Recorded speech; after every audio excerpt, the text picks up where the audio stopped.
vraiment ñu mën a andi ay gindi parce que am na ñu bëri ñoo xam seen xel lënt na ci li nga xam ne moo xew ndax bett na ñëpp. Grand Dame bu ñu sukkandikoo rek ci résultats yi nga xam ne ministère de la santé fësal na ko tey par rapport ak feebar bii di Covid 19 mun nañu wax ne fu mu toll ni maladie bi mu ngi ci dans sa courbe ascendante mais leen rek moo jaaxal ci nit ñi par rapport ak évolution maladie bi gis nañ ne le président de la République Macky Sall jël décision assouplir mesures yi ban jàngat nga am ci rétropédale bi nga xam ne. seetlu nga ko ci Macky Sall ak it ay décision non président Macky Sall depuis mbas mi dugg ci réew mi depuis avant muy yegg si sax quoi ba ñu koy dégg ci réewum Chine ak vraiment ñu koy dégg ci ay Europe centrale mësta jël benn décision bu Sénégalais yi comprendre c'est-à-dire que tëñëx gi moom wax dëgg yàlla ak nasax gi moom depuis le début ñëpp seetlu nañ ko loolu moom vraiment loolu boo laajee Sénégalais bu mu doon ci Sénégal mën na la wax ne la li président Macky Sall ak nguuram di def ñun doyuñu parce que gisuñu sunu bopp dara leeru ci bu waree jël décision du ko jël day toog di tendeefal décision yi muy jël amul benn cohérence te décision yi muy jël tamit ci askan wi gisuñu benn jeexital bu mu am ci seen dund wala ci feebar bi nekk ci biir dëkk bi donc vraiment moo tax di ko waxaat la rek quoi parce que lu ñëpp wax ba bàyyi la président Macky Sall quand même moom feebar bi moom da koo futti quoi c'est-à-dire que li ñuy wax futti mooy dafa wone ay taaram dafa wone ay faiblesse am sur le plan du leadership moom ak gouvernement am loolu moom vraiment képp ku objectif di nga gis loolu ci sa analyse moom amagul benn décision boo xam ne daal jëlagul na ko depuis le début bañ ko waxee mu tëj frontières yi tëju ko ba ñu am cas importé bi ñu amee cas importé ñu ne ko circonscrire maladie bi ci zone bi mu nekk entre les quartiers yi mu amoon dans la région de Diourbel pour ne pas nommer Touba et de certains quartiers de Dakar yooyu yëpp mu bañ di def lu ko neex moo tax aujourd'hui man damay dellu si waat ci discours am ba mu defoon le premier discours bi mu def ci bi mbas mi amee di ñu rappeler ni aujourd'hui nous sommes en face d'un nouvel ordre mondial loolu Sénégalais yu bëri bàyyiwuñ ci xel dama jàpp ni lii muy def dañ ko koy def loo dafa mel ni daal li nga xam ne moom la OMS nekk nga xam ne man gëm naa ne OMS dafa bëgg feebar bi law ci àdduna bi parce que ñoom loolu seen objectif pour ñu mën a génne seen vaccin def ci liñ ci bëgg a def ci biir vaccin bi pour mën a comme ni ñu ko waxee contrôler et réduire la population mondiale dama jàpp man ni y a des présidents d'Afrique daal yu bëri yoo xam ne man maa ngi soupçonné ni ci loolu lañ nekk actuellement donc aujourd'hui loolu mooy tax amul benn cohérence dans les décisions on a comme l'impression qu'on agit pour faire un peu de l'agitation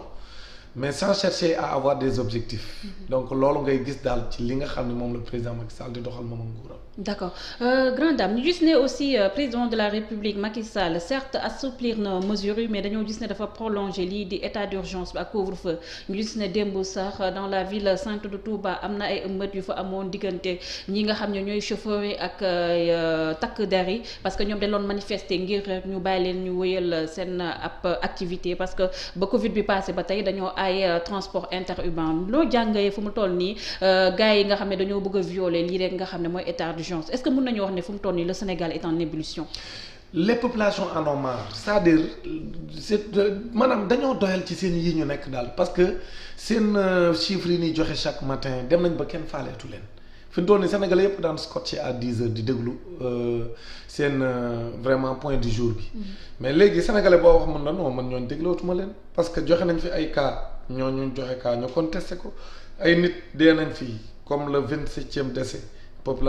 famille am taxaw contesté ko ne kooku mais amul woon coronavirus kenn testé woo ko sax ba ko ci boole et cetera dañoo dem ba ensuite vraiment ñu jël fi ay mesures yoo xam ne tamit sénégalais yi gisuñ seen bopp ñu tuumaal leen fi ay marché yoo xam ne dañoo dem moom njiitu réew mi di jéem a dooleel gorom pour may ko doole jox ko alal joo xam ne jéggi na day wa mu def ay marché yoo xam jaarul yoon tey rek jox nañ ma benn information que ci marché de désinfection bi ñu waroon def dans la ville de Dakar am na koo xam ne mi ngi ci service d'hygiène ni ñoom mën nañ ko def te du ñu fay te état bi ci génne benn dépense day jël rek produit jox leen ko ñu désinfecté ñu ne ko teg ko na la dem wuti koo xam dañ koy fay 100 millions donc comme également yi fi am jaar fi yëpp yi nga xam ne tax na aujourd'hui sénégalais yi bu ñu xoolee quand même dañuy commencer gis ne corona business moo am corona business nag weesul ku ci nekk di xool noo ci amee sa wàll ñuy pàccoo sunu alal ñun parce que 1000 milliards yi ñoom moomuñu ko alalu askan wi la donc lu mu ci leb dañ koy fay ñun lu mu ci boole ci budget bi sunu xaalis ñun ñoo ko liggéey donc kon xam nga président bu mel noonu noonu dañuy dem ba sénégalais yi wóolootuñ ko moo tax nag léegi décision yi mu jël sénégalais yi dañoo pare pour défier ko loolu muy dëgg moo tax aujourd'hui que muy nekk Touba comme muy nekk feneen parce que dañoo cité Touba rek mais fii ci Médina la première manifestation bi défier couvre-feu bi njëkk a amee ñu taxaw guddi xale yi Médina yi ne ci mbedd mi di jubilé di def lu leen neex di défier wax ni ñoom ils en ont marre toog ci kër yi ñu pare waa Kër Massar def nañ ko fi taxaw ni ñoom niñ tëjee seen i magasin dem taxaw assiégé mairie Kër Massar bi ni dañuy ubbi seen i magasin par force parce que ils en ont marre de ces décisions yoo xam ne comprendre duñ ko tey ñu gis Touba effectivement jeunes yi génn ni ñoom ils en ont marre ñoom it di toog ci kër yi ñu leen ciy tëj te gis ñu benn importance ba mu am démb ku ne gis na ni jàmmaarloo nañu takk der yi mu metti lool donc alerte la nag président Macky Sall war naa xam ne donc sénégalais yi pareetuñ pour accepter mesures yi muy jël te gis ñu benn njariñ ba mu am. donc mais grande dame dooguma la sax mais est-ce que aussi c'est normal le peuple di défier l'autorité parce que la loi c'est la loi force reste à la loi. La force reste à la loi mais la loi mi ngi jëm ci askan wi. d'autant plus bu ñu xamee que ñoom li leen def c'est pour leur intérêt. Macky Sall loolu lañ gisul ñoom. loolu laa lay wax xam nga bu ñu demee ba kilifa gi décision yi muy jël comme tu le dis dafa war a dem pour ci askan wi gis ni décision yi jëmul ci ñoom loolay problème moo tax askan wi faaleetuñ décision yooyu actuellement la loi reste à la loi force reste à la loi comme ni ñu ko waxee ñoom mais force reste à la loi mais loi bi pour peuple bi la bu dee ba peuple bi yow yaa ngi jël ay décisions yoo xam ne àndatuñ ci mais am nañ ci droit donc aujourd'hui la légitimité est incarnée par le peuple moo légitime kenn légitime fii parce que moom le président Macky Sall il tire sa légitimité du peuple donc su ko peuple bi accompagné tul day dellu ginnaaw aujourd'hui c'est ça la démocratie populaire la démocratie populaire c'est quand le peuple considère que ñoom lii moo leen arrangé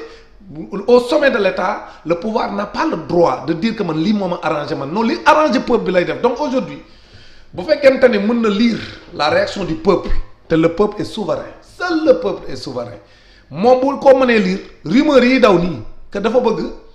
delloowaat transport bi fa mu nekkoon parce que en réalité état d'urgence bi transport kese la moom même bu dee téye couvre-feu bi moo am benn njariñ parce que rassemblement yi amul guddi sénégalais yi dañuy toog seen kër yi à part ñiy génn di dem ci boîte de nuit yeeg et cetera wala peut-être ku doon ngénte di def ay xawaare. donc amul pertinence. donc amul benn pertinence parce que doyoon na rek mu interdire rassemblement yi mais bàyyi ñi nga xam ne rassemblé wuñ ñu dox seen i yitte xam nga li ma la ko wax maanaam mesure bi da koo calqué ci ay pays yoo xam ñu ne ñoom yamuñu ay réalité ñun nous sommes déjà dans la promiscuité et dans le rassemblement dans les maisons kon Europe ngay def confinement ñu ne moom yamuñu moo tax mesures yi sénégalais yi gisatuñ ci seen bopp léegi li sénégalais yi gis mooy na dindi interdiction transport interurbain bi bu ko neexee sax mu tuddee lu mu ko neex mais en tout cas daal sama sénégalais yi lu ñu bëgg ci gàttal mesure bu mu mën a jël ñoom amul leen njariñ xam lu ñu bëgg sénégalais yi dañoo bëgg bu ñu bëggee jógee Ndar dem Louga bu ñu bëggee dem Matam bu ñu bëggee dem Ziguinchor wala Kidira dem fa. parce que loolu la Sénégalais yi. et laisser le virus se propager. mais c'est lui qui l'a dit il faut apprendre à vivre en présence du virus. donc moom ba mu defee discours boobu la tekki Sénégalais yi. boobu ba léegi Sénégalais yi faaleetuñ ko parce que moo leen wax ne tekki naa leen boo fàttali ko depuis discours président Macky Sall ba léegi Sénégalais yi jàpp nañ ni ñoom léegi ñu ngi dégg moo tax li ñuy def noonu baax na xale yi li ñuy def baax na maanaam apprendre moo leen ko wax apprendre. à vivre en présence du virus donc gis nga buñ fi naxaate c'est-à-dire que président Macky Sall moo la gën a xam ni lii mu tëj sénégalais yi mënatul continuer te ku xam peuple xam ne changement yi dafa am secteur yoo xam fa lay jóge lii xew Touba buñ ko xeeb xale yi dañu défier état bi woon ko ne ànduñu ak yow te c'est vrai que xalif général des Mourides wax na dalal xel yi mais su ngeen déggee ci discours bi aussi am na man lu ma jàngat maanaam néew leen ci dëgg dandi nañ dal te néggandiku waaw donc foofu li ñuy bëgg a wax mooy aujourd'hui suñu leen ba peuple bi xiif di leen bëgg a rey kenn mënatul leen liggéey am dara transport bi dee na transporteurs yi dans toutes les régions fi mu toll boo fa demee gaaru Thiès dañ ko tëj taximan yi fii Dakar kenn mënatul la am par exemple lu mat seen 10 000 francs yooyu ñuy verser seen versement comme ni ñu koy waxee kenn mënut ci am carburant koo ci wax démb ab taximan nee na ma man damaa wàcc am 4000 francs dem solet 3000 francs yi reere 1000 francs yi mais kooku musiba la mu ne ma lii musuma dal